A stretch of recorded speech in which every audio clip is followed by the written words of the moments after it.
오늘은 왜 가나안 땅인가요? 라는 제목으로 말씀 전하겠습니다.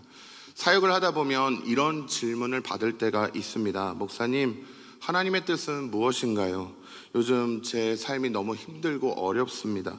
이렇게 힘들고 어려울 때 하나님의 뜻은 무엇인가요? 이렇게 질문을 주십니다. 또 이런 질문도 있습니다. 목사님, 저는 지금 갈림길 위에 서 있습니다. 무엇을 한 가지 선택해야 되는데 무엇을 선택해야 될지 잘 모르겠습니다. A와 B 중에서 무엇을 선택할까요? 하나님의 뜻은 어디에 있을까요? 이렇게 질문을 주실 때도 있습니다. 하나님의 뜻이 무엇이냐고 이렇게 질문을 주셨을 때 제가 드리는 답은 이렇습니다. 저는 하나님의 뜻은 우리가 가나안 땅에 들어가는 것이라고 말씀을 드립니다. A와 B 중에 무엇을 선택해야 하는가? 하나님의 뜻이 어디에 있냐고 그렇게 질문하시는 분들에게 가나안 땅에 들어가는 것이 하나님의 뜻이라고 말씀을 드립니다. 또 힘들고 어려운 상황 가운데 계신 성도님들께 우리가 가나안 땅에서 살아가는 것이 하나님의 뜻이라고 말씀을 드립니다.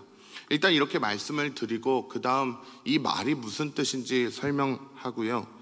가나안 땅에 들어가고 가나안 땅에서 사는 것이 왜 하나님의 뜻인가 말씀을 드립니다. 저는 오늘 말씀을 준비할 때 이 자리에 모이신 성도님들 가운데서도 하나님의 뜻에 대하여 궁금해하시는 분들이 계실 것이다 생각하고 오늘 말씀을 준비했습니다.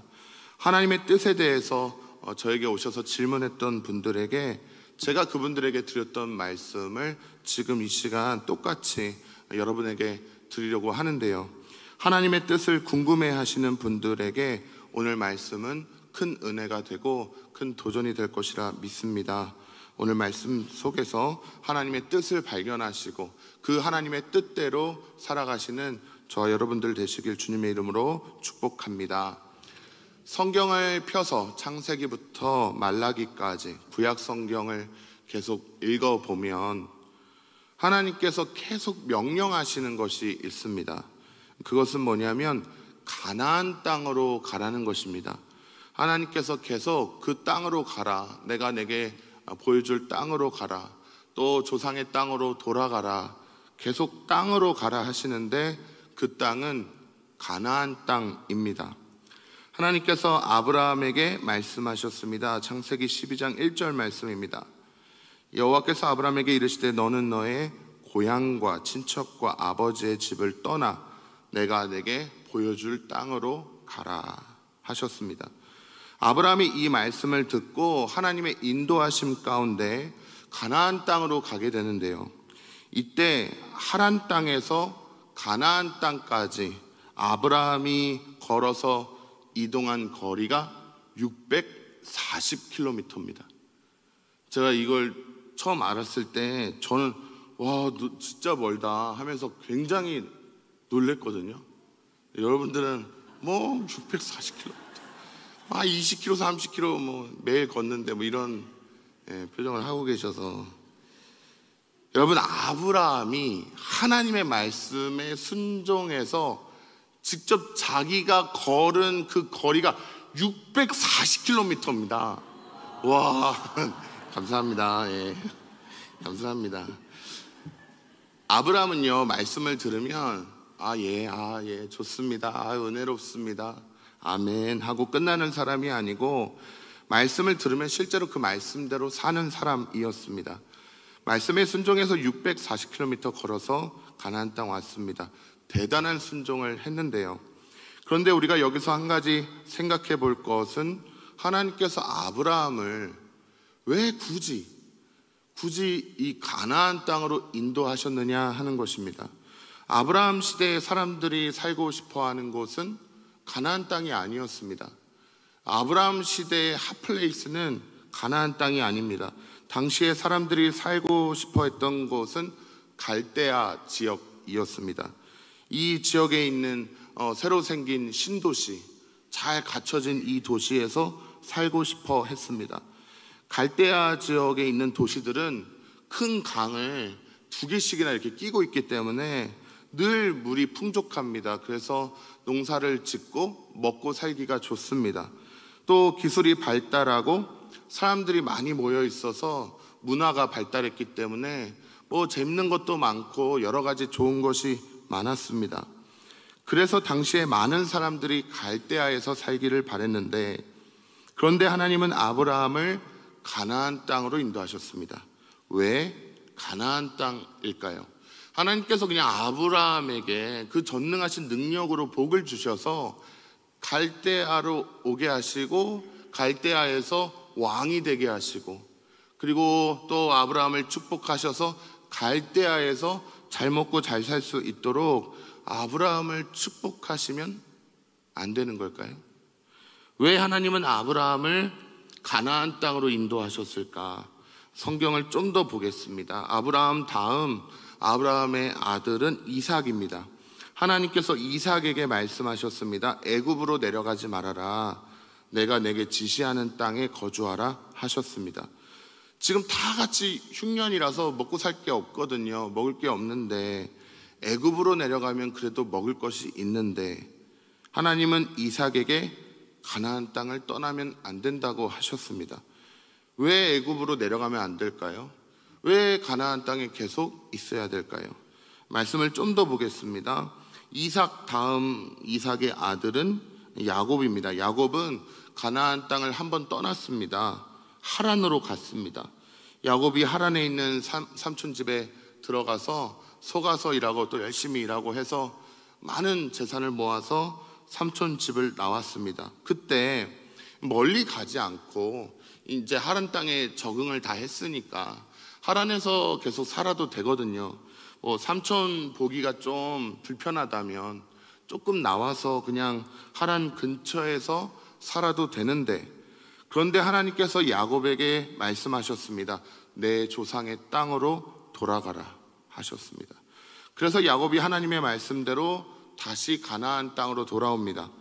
하란으로 갈 때 640km, 다시 돌아올 때도 640km, 갈 때 올 때 합쳐서 1280km 걸어서 돌고 돌아서 가나안 땅으로 왔습니다.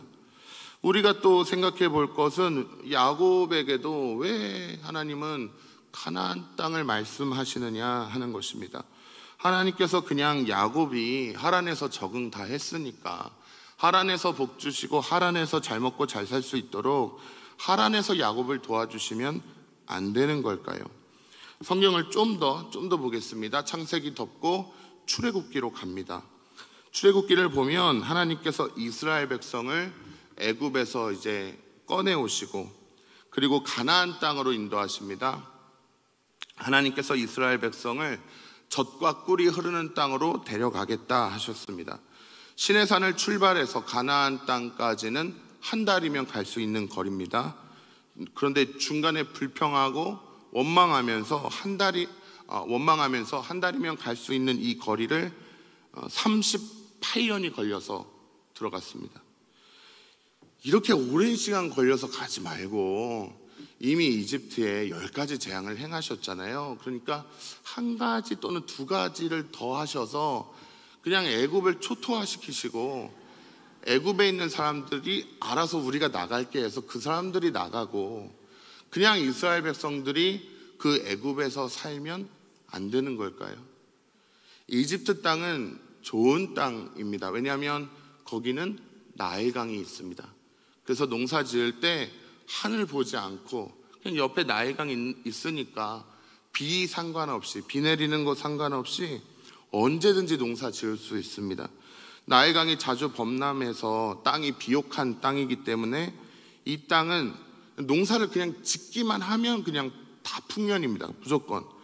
이스라엘 백성들에게 이 이집트 땅을 주시면 참 잘 살 수 있을 것 같은데 왜 하나님은 이스라엘을 굳이 가나안 땅으로, 그것도 40년이나 걸려서 그 땅으로 인도하신 걸까요?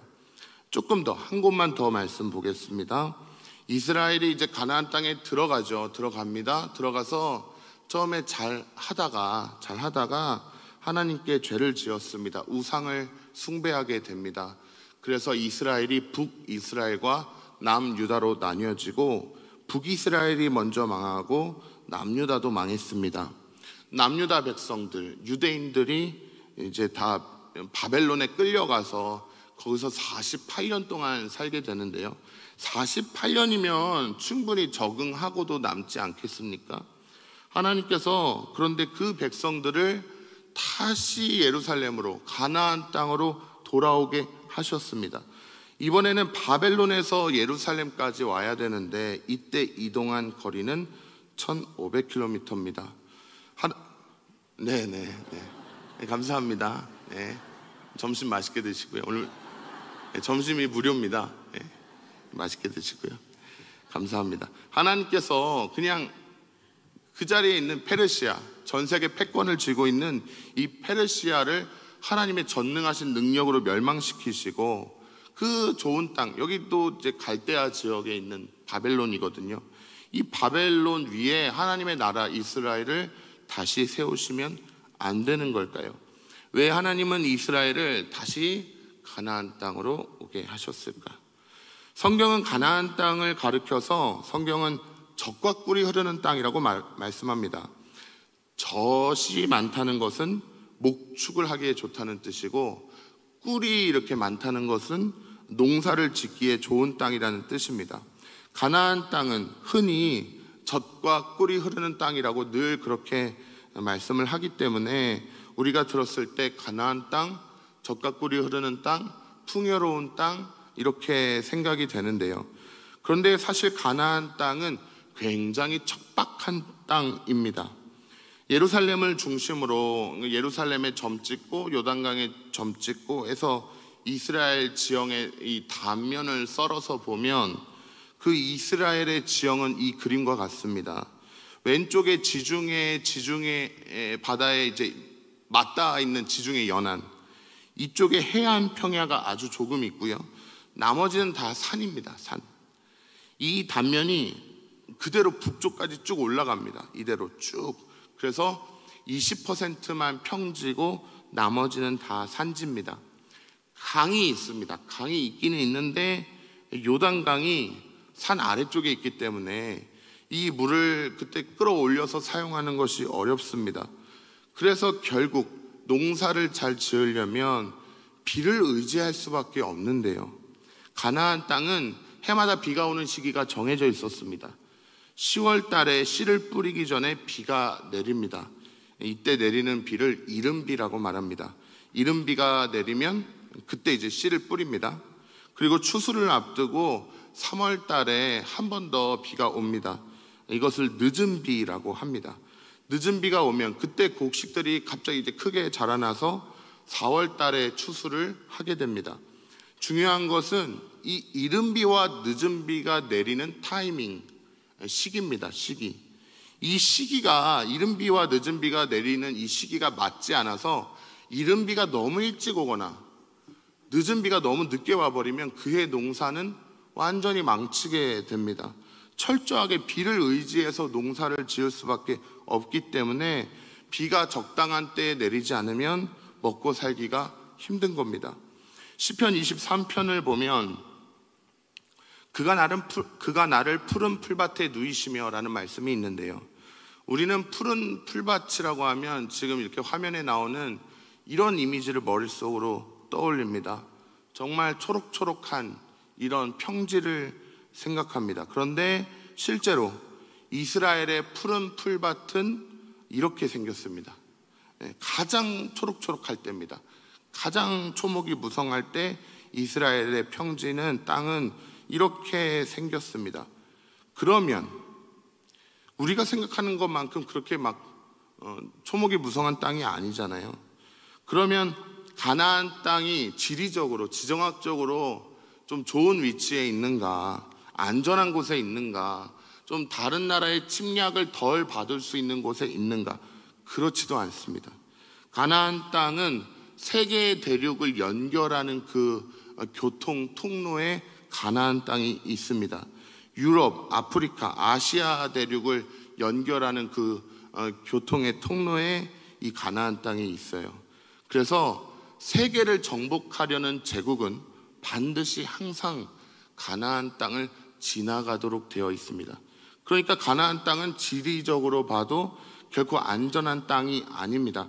사람이 생각했을 때는 뭐 거기 좋은 게 있나 싶은 그런 땅인데, 하나님은 그 가나안 땅으로 계속해서 하나님의 백성을 인도하신 겁니다. 왜 그렇게 하셨을까요? 오늘 본문 말씀에 그 답이 있습니다. 신명기 11장 13절과 14절 두 절 말씀을 같이 한 목소리로 읽어보겠습니다. 함께 읽겠습니다. 시작. 내가 오늘 너희에게 명하는 내 명령을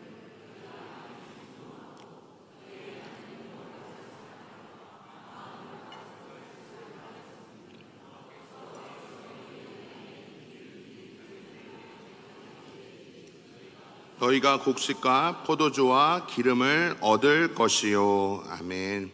신명기는 이스라엘 백성들이 가나안 땅에 들어가기 전에 이스라엘 백성에게 하나님이 모세를 통해서 주신 말씀입니다.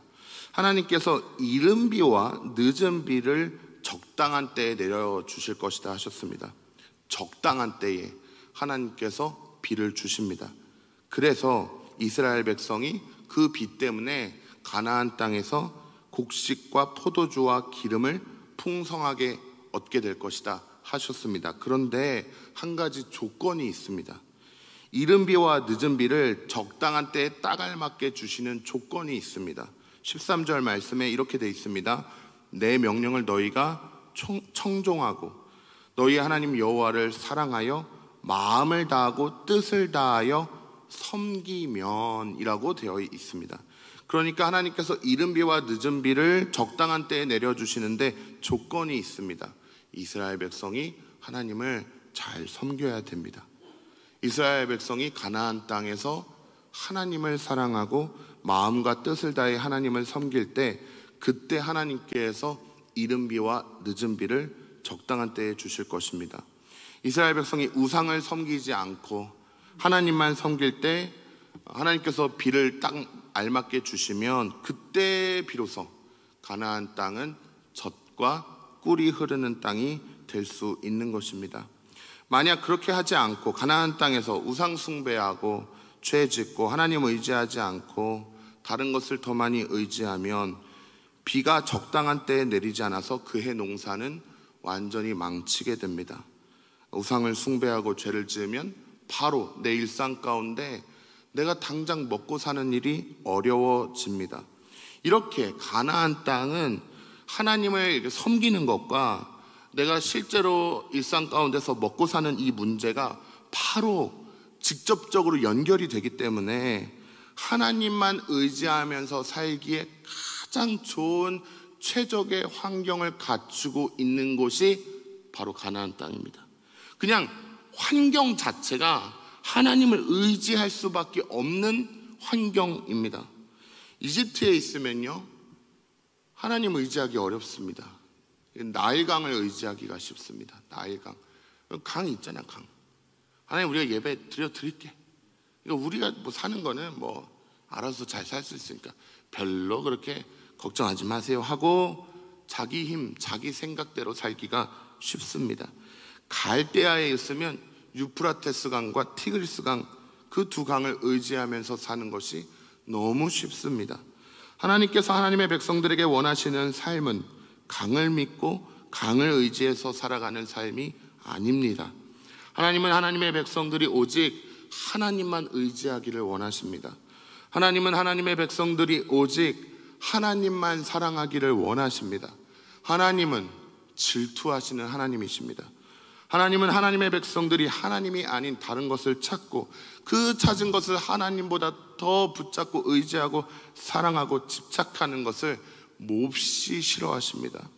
하나님은 하나님의 백성들의 입에서 나오는 말이 나는 큰 강이 있어서 살 수 있다, 나 돈이 있다, 나 노후 준비 끝났다, 나 다 해봤다, 나 경험 있어서 얼마든지 또 하면 또 할 수 있다 라고 하는 그 말들, 그런 태도가 나오는 것을 하나님은 원치 않으십니다. 하나님은 하나님의 백성들이 오직 하나님의 은혜를 고백하기를 원하십니다. 하나님의 백성들이 나의 나 된 것은 오직 하나님의 은혜입니다 라는 고백을 할 수 있기를 원하십니다. 그래서 그렇게 하셨습니다. 그래서 가나안 땅으로 인도하셨습니다. 하나님의 백성들이 하나님께서 주시는 은혜로 살기를 원하시는데 하나님만 의지하면서 살기에는 이 가나안 땅이 최고로 좋은 땅이기 때문에 이스라엘을 가나안으로 인도하셨던 것입니다. 이것은 오늘 저와 여러분들의 삶도 마찬가지입니다. 저와 여러분들은 유대인은 아닙니다. 하지만 우리는 예수님을 믿고 영적인 이스라엘이 되었습니다. 오늘날 이스라엘은 예수님을 믿고 구원받은 성도가 영적 이스라엘입니다.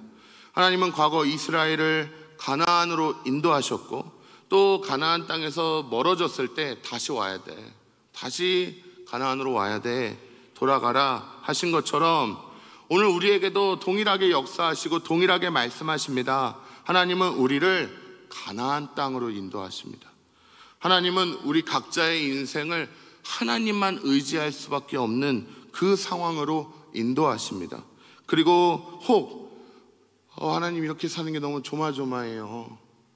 그냥 너무 힘들어요. 그냥 나 저기 좀 애굽에 내려가서 나도 이거 한번 좋은 거 세상에서 좋다고 하는 거 한번 내가 가지고 폼 잡고 한번 살아볼게요 할 때도 하나님은 안 돼.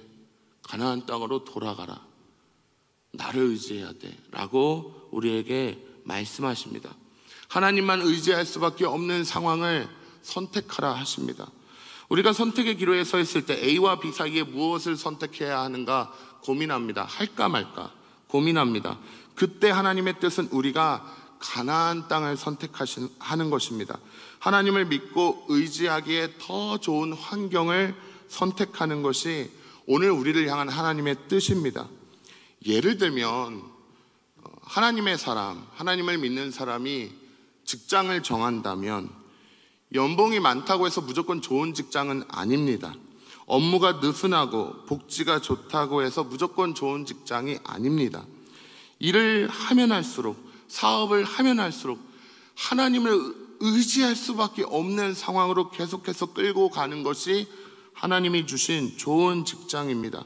승진을 하면 할수록, 일이 잘 되면 잘 될수록, 안 되면 또 안 돼서 끊임없이 하나님께 더 매달리고 하나님께 나와서 기도할 수밖에 없도록 만들어주는 일이 하나님이 우리에게 주신 좋은 직장, 좋은 가나안 땅입니다.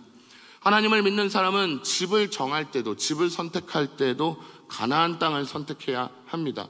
여러분, 좋은 집은 어떤 집이냐면 비싸고 역이 가까이 있고 화장실이 막 많고 거실에는 텔레비전이 크고 이게 좋은 집이 아닙니다. 여러분, 좋은 집, 가나안 땅 같은 집, 하나님이 기뻐하시는 집은 그 집 안에서 하나님과 가까워질 수 있는 집이 좋은 집입니다. 집에 들어갔는데 하나님 생각이 1도 안 나는 집, 하나님 생각 하나도 안 나요. 그냥 먹는 거, 노는 거, 보는 거 그것만 있고 하나님을 의지할 일이 전혀 없는 집, 하나님 생각 안 나는 집, 그 집은 뭐가 아무리 좋아도, 화장실이 아무리 많아도 좋은 집이 아닙니다. 그 안에 머물면 머물수록 하나님을 더 찾게 되고 하나님을 더 많이 의지하는 집이 좋은 집입니다. 우리가 선택의 갈림길에 서 있을 때 하나님을 찾게 되고 또 사는 게 너무 힘들 때, 힘들고 어려울 때 하나님의 뜻은 어디에 있습니까? 질문하죠. 그때도 하나님의 뜻은 같습니다. 우리가 힘들 때 하나님의 뜻은 우리가 가나안 땅으로 나아가는 데 있습니다. 우리가 힘들고 어려울 때 하나님은 우리가 이전보다 더 하나님을 더욱 의지하기를 원하십니다. 여러분, 아브라함은 가나안 땅에서 어떻게 믿었냐면 성경은 이렇게 말합니다. 아브라함은 바랄 수 없는 중에 바라고 믿었다고 합니다. 아브라함은 아브라함 자신이 늙었고 자신의 아내도 늙어서 이제 더 이상 아들을 바랄 수 없는 상황입니다. 하나님께서도 인정하시는 상황이에요. 내가 봤을 때도 이건 바라지 못한다. 어떻게 바라겠니 아브라함이. 나이가 있는데, 아내가 나이가 들었는데. 성경도 인정해주는, 하나님이 인정하시는 바랄 수 없는 중이에요. 하나님도 아세요. 바랄 수 없는 상황이라는 거. 그런데 아브라함의 믿음이 얼마나 대단한 줄 아니? 아브라함은 바랄 수 없는 중에 바랬어. 그리고 기대했어. 믿었어. 그게 아브라함이야. 바랄 수 없는 중에 바라고 믿은 결과 아브라함이 100세가 되었을 때 사라를 통해 아들 이삭을 낳았습니다. 그러면 우리는 어떻겠습니까? 우리가 너무 힘들고 어려워서 하나님을 향해 아무것도 바랄 수가 없어요. 아무것도 기대가 되지 않아요. 이렇게 된 지 너무 오래됐어요. 시간이 굉장히 오래됐어요. 아무것도 기대가 되지 않을 때, 그때 하나님의 뜻은 무엇이겠습니까? 내가 아무것도 바랄 수 없을 때 하나님의 뜻은 그럼에도 불구하고 끝까지 하나님을 믿는 것입니다. 의지해야 돼. 그래도 나한테 와야 돼. 하시는 것이 하나님의 말씀입니다. 그리고 그것이 하나님의 일하심과 연결되어 마침내 하나님의 크신 능력과 역사를 경험하는 것이 오늘 우리를 향하신 하나님의 뜻입니다. 이삭은 흉년의 때에 애굽으로 내려가지 않고 가나안 땅에 계속 남아 있었습니다. 가나안 땅을 떠나지 않고 계속 하나님을 의지한 결과 이삭은 그 땅에서 그 해에 농사하여 100배나 수확을 얻었고 마침내 부자가 되었습니다. 우리는 어떻습니까? 이삭이 흉년의 때에 가나안 땅에서 복을 받았다면 오늘 우리가 우리 각자의 인생에서 흉년을 만났을 때, 재정적으로 너무 힘들고 어려울 때, 쓸 돈이 없을 때 하나님의 뜻은 무엇이 되겠습니까? 흉년의 때에 우리를 향한 하나님의 뜻은 우리가 애굽으로 내려가지 않는 겁니다. 하나님은 지금 우리가 서 있는 자리에서 끝까지 하나님을 의지하기를 원하십니다. 우리가 하나님을 의지하여 마침내 이삭처럼 하나님의 은혜로 수고한 것 이상으로 수확을 얻고 우리가 기뻐하면서 하나님께 감사하고 하나님께 영광 돌리고 하나님의 은혜 고백하면서 찬송하기를 원하시는 것입니다. 신명기 12장 10절 말씀 보면 하나님께서 이스라엘을 가나안 땅으로 인도하신 이유를 대놓고 이렇게 말씀하십니다. 가나안 땅에 거주하게 될 때, 그때는 언제냐면 여호와께서 너의 주위의 모든 대적을 이기게 하시고 너희에게 안식을 주시고 너희를 평안하게 거주하게 하실 때다 라고 말씀하고 있습니다.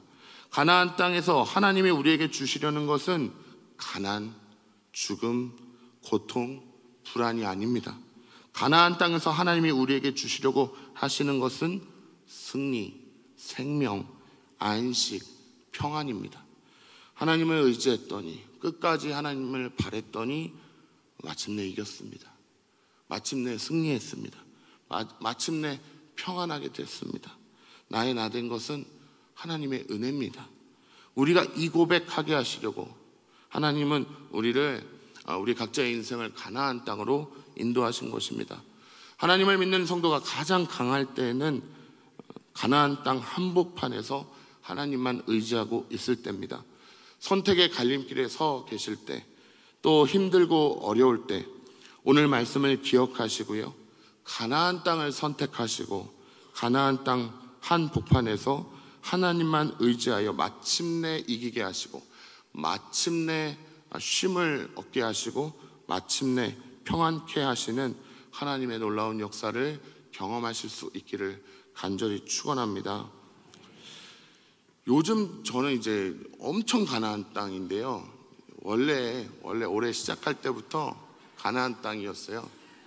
근데 요즘 이제 굉장히 가나안 땅이에요. 근데 생각을 해보면 그냥 저는 20살에 제가 다니던 모교회, 어릴 적부터 다니던 모교회를 나와서 계속 사역을 했거든요. 그 모든 시간이 가나안 땅이 아니었던 적이 없다라는 생각이 들 정도로 계속 늘 제가 할 수 있는 가장 그 한계의 상황 속에서 하나님의 은혜로 해왔다는 생각이 듭니다.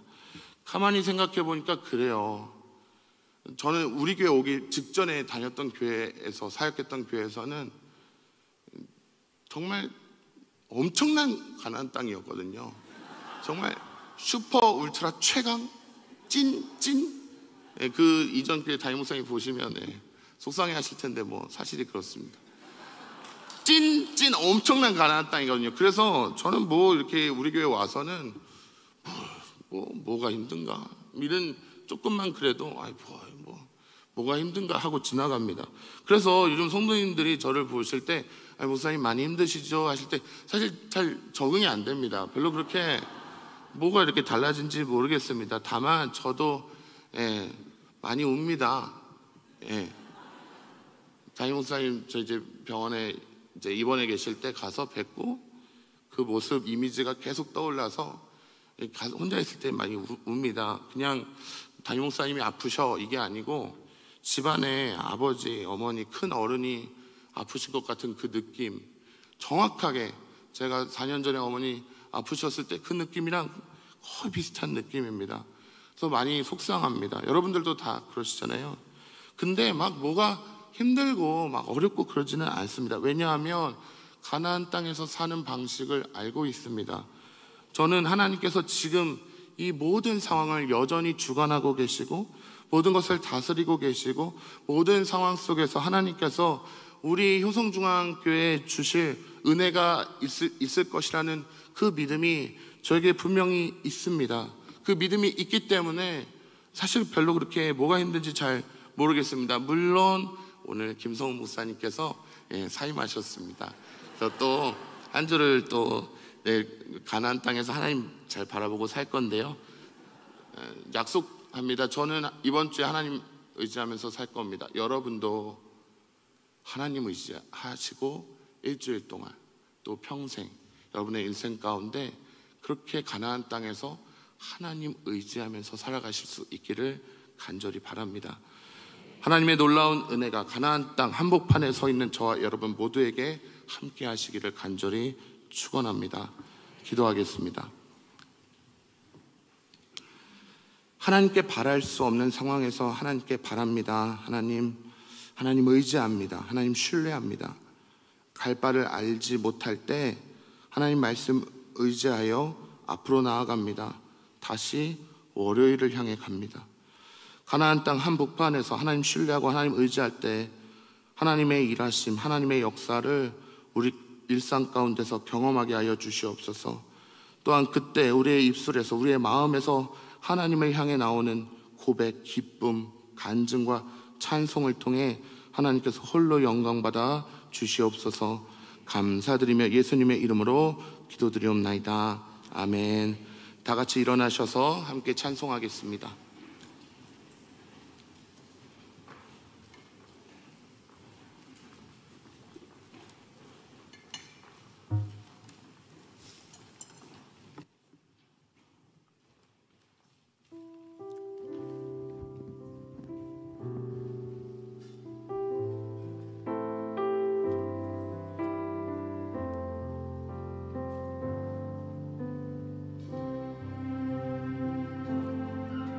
나의 피난처 예수 의지해요. 나의 피난처 예수 의지해요. 나의 가는 길에 거센 바람 몰아쳐와도 나의 피난처 예수 의지해요. 나의 피난처 예수 나의 피난처 예수 의지해요. 나의 피난처 예수 의지해요. 나의 가는 길에 거센 바람 몰아쳐와도 나의 피난처 예수 의지해요. 아버지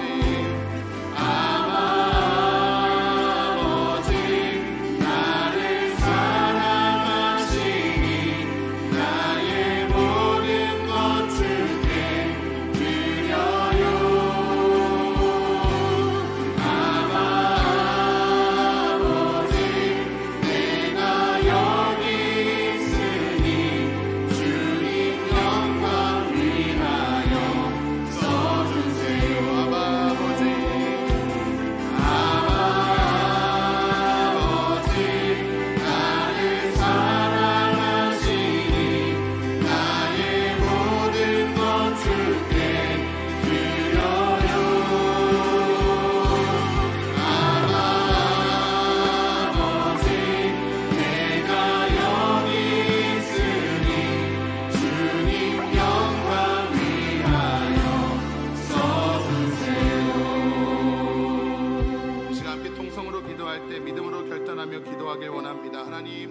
하나님 신뢰하겠습니다.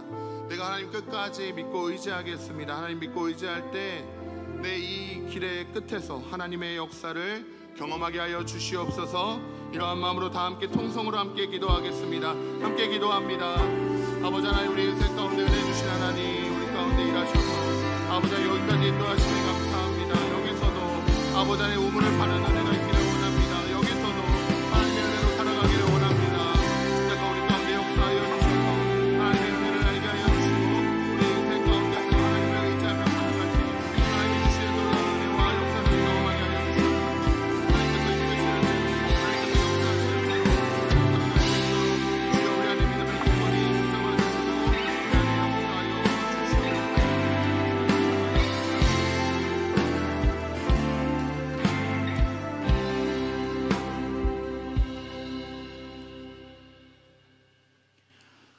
우리 모두 가나안 땅을 향해 가는 믿음의 사람들입니다.